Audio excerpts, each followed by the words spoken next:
And the last of chapter 12. The mind is its own place, and in itself can make a heaven of hell, a hell of heaven. Napoleon and Helen Keller are perfect illustrations of Milton's statement. Napoleon had everything men usually crave: glory, power, riches. Yet he said at St. Helena, "I have never known 6 happy days in my life," while Helen Keller, blind, deaf, and dumb, declared, "I have found life so beautiful." If half a century of living has taught me anything at all, it has taught me that nothing can bring you peace but yourself. I am merely trying to repeat what Emerson said so well in the closing words of his essay on self-reliance. A political victory, a rise in rents, the recovery of your sick, or the return of your absent friend, or some other quite external event raises your spirits, and you think good days are preparing for you. Do not believe it. It can never be so. Nothing can bring you peace but yourself. Epictetus, the great Stoic philosopher, warned that we ought to be more concerned about removing wrong thoughts from the mind than about removing tumors and abscesses from the body. Epictetus said that 19 centuries ago, but modern medicine would back him up. Dr. G. Canby Robinson declared that 4 out of 5 patients admitted to Johns Hopkins Hospital were suffering from conditions brought on in part by emotional strains and stresses. This was often true even in cases of organic disturbances. Eventually, he declared, these trace back to maladjustments to life and its problems. Montaigne, the great French philosopher, adopted these 17 words in the motto of his life. A man is not hurt so much by what happens as by his opinion of what happens. And our opinion of what happens is entirely up to us. What do I mean? Have I the colossal effrontery to tell you to your face when you are mowed down by troubles, and your nerves are sticking out like wires and curled up at the ends? Have I the colossal effrontery to tell you that under these conditions you can change your mental attitude by an effort of the will? Yes, I mean precisely that. And that is not all. I am going to show you how to do it. It may take a little effort, but the secret is simple. William James, who has never been topped in his knowledge of practical psychology, once made this observation. Action seems to follow feeling, but really action and feeling go together. And by regulating the action, which is under the more direct control of the will, we can indirectly regulate the feeling, which is not. In other words, William James tells us that we cannot instantly change our emotions just by making up our minds to, but that we can change our actions, and that when we change our actions, we will automatically change our feelings. Thus, he explains, the sovereign voluntary path to cheerfulness, if your cheerfulness be lost, is to sit up cheerfully and to act and speak as if cheerfulness were already there. I'm going to try that again. There's 2 italicized parts. I'm going to read them together. Action seems to follow feeling, but really action and feeling go together. And by regulating the action, which is under the more direct control of the will, We can indirectly regulate the feeling, which is not. Thus, he explains, the sovereign voluntary path to cheerfulness, if your cheerfulness be lost, is to sit up cheerfully and to act and speak as if cheerfulness were already there. Does that simple trick work? Oh, you try it yourself. Put a big, broad, honest-to-God smile on your face, throw back your shoulders, and take a good, deep breath, and sing a snatch of a song. If you can't sing, whistle. If you can't whistle, hum. You will quickly discover what William James was talking about, that it is physically impossible to remain blue or depressed while you are acting out the symptoms of being radiantly happy. This is one of the little basic truths of nature that can easily work miracles in all of our lives. I know a woman in California, I won't mention her name, who could wipe out all of her miseries in 24 hours if only she knew this secret. She's old, and she's a widow. That's sad, I admit. But does she try to act happy? No. If you ask her how she is feeling, she says, "Oh, I'm all right." But the expression on her face and the whine in her voice say, "Oh God, if you only knew the troubles I've seen." She seems to reproach you for being happy in her presence. Hundreds of women are worse off than she is. Her husband left her enough insurance to last the rest of her life, and she has married children to give her a home.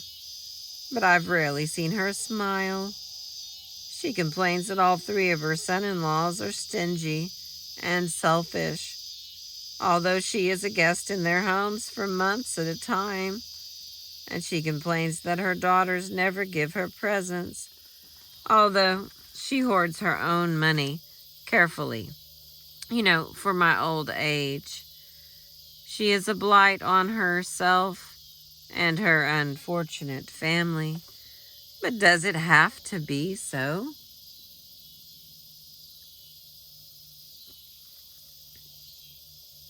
That is the pity of it. She could change herself from a miserable, bitter, and unhappy old woman into an honored and beloved member of the family if she wanted to change. And all she would have to do to work this transformation would be to, start acting cheerfully. Start acting as though she had a little love to give away, instead of squandering it all on her own unhappy and embittered self. I know a man in India, H.J. Englert of 1335 11th Street, Tell City, Indiana, who is still alive today because he discovered this secret. 10 years ago, Mr. Englehart had a case of scarlet fever, and when he recovered, he found he had developed nephritis, a kidney disease. He tried all kinds of doctors, even quacks, he informs me, but nothing could cure him. Then, a short time ago, he got another complication. His blood pressure soared. He went to a doctor and was told that his blood pressure was hitting the top at 214. He was told that it was fatal and that the condition was progressive. He had better put his affairs in order at once. I went home, he says, and made sure that my insurance was all paid up. Then I apologized to my maker for all my mistakes and settled down to gloomy meditations. I made everyone unhappy. My wife and family were miserable, and I was buried deep in depression myself. However, after a week of wallowing in self-pity, I said to myself, "You're acting like a fool. You may not die for a year yet, so why not try to be happy while you're here?" I threw back my shoulders, put a smile on my face, and attempted to act as though everything were normal. I admit it was an effort at first, but I forced myself to be pleasant and cheerful. And this not only helped my family, but it also helped me. Excuse me. The first thing I knew, I began to feel better, almost as well as I pretended to feel. The improvement went on, and today, months after I was supposed to be in my grave, I am not only happy, well, and alive, but my blood pressure is down. I know one thing for certain. The doctor's prediction would certainly have come true if I had gone on thinking dying thoughts of defeat. But I gave my body a chance to heal itself by nothing in the world but a change of mental attitude. Let me ask you a question. If merely acting cheerful and thinking positive thoughts of health and courage could save this man's life, why should you and I tolerate for 1 minute more our minor glooms and depressions? Why make ourselves and everyone around us unhappy and blue when it is possible for us to start creating happiness by merely acting cheerful? Years ago, I read a little book that had a lasting and profound effect on my life. It was called As a Man Thinketh by James Allen, and here is what it said. A man will find that as he alters his thoughts towards things and other people, things and other people will alter towards him. Let a man radically alter his thoughts, and he will be astonished at the rapid transformation it will effect in the material conditions of his life. Men do not attract that which they want, but that which they are. The divinity that shapes our ends is in ourselves. It is our very self. All that a man achieves is the direct result of his own thoughts. A man can only rise, conquer, and achieve by lifting up his thoughts. He can only remain weak and abject and miserable by refusing to lift up his thoughts. According to the book of Genesis, the Creator gave man dominion over the whole wide earth, a mighty big present, but I am not interested in any such super royal prerogatives. All I desire is dominion over myself, dominion over my thoughts, dominion over my fears, dominion over my mind and over my spirit. And the wonderful thing is that I know that I can attain this dominion to an astonishing degree anytime I want to by merely controlling my actions, which in turn control my reactions. Okay, let me try that again. And the wonderful thing is that I know that I can attain this dominion to an astonishing degree at any time I want to by merely controlling my actions, which in turn control my reactions. So let us remember these words of William James. Much of what we call evil can often be converted into a bracing and tonic good by a simple change of the sufferer's inner attitude from one of fear to one of fight. Let's fight for our happiness. Let's fight for our happiness by following a daily program of cheerful and constructive thinking. Here is such a program. It is entitled Just for Today. I found this program so inspiring that I gave away hundreds of copies. It was written 36 years ago by the late Sybil F. Partridge. If you and I follow it, we will eliminate most of our worries and increase immeasurably our portion of what the French call la joie de vivre.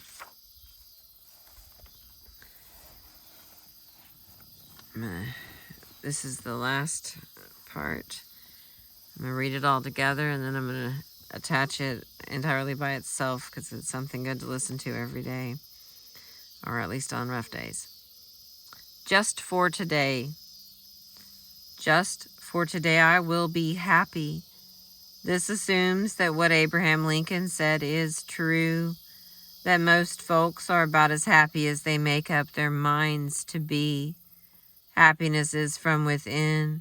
It is not a matter of externals.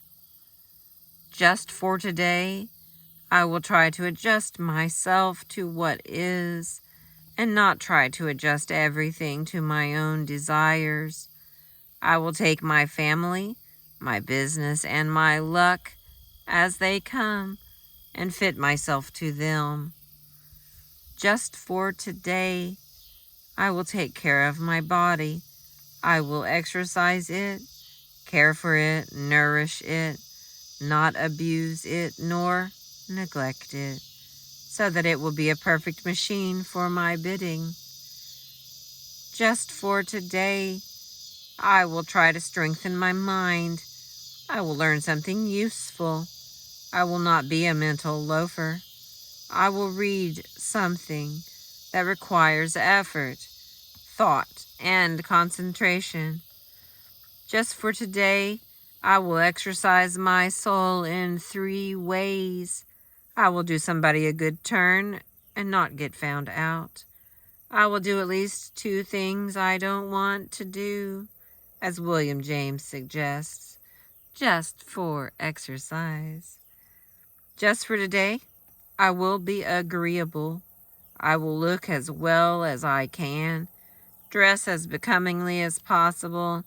I will talk low, act courteously, be liberal with praise, criticize not at all, nor find fault with anything, and not try to regulate nor improve any one. Just for today, I will try to live through this day only, not to tackle my whole life problem at once. I can do things for 12 hours that would appall me if I had to keep them up for a lifetime. Just for today, I will have a program. I will write down what I expect to do every hour. I may not follow it exactly, but I will have it. It will eliminate 2 pests, hurry and indecision. Just for today, I will have a quiet half hour all by myself and relax. In this half hour sometimes, I will thank God so as to get a little more perspective in my life. Just for today, I will be unafraid. Especially, I will not be afraid to be happy, to enjoy what is beautiful, to love, and to believe that those I love me. If we want to develop a mental attitude that will bring us peace and happiness, here is rule number 1. Think and act cheerfully, and you will feel cheerful. Thank you for listening. That is the end of chapter 12 from the book by Dale Carnegie, How to Stop Worrying and Start Living. I appreciate you.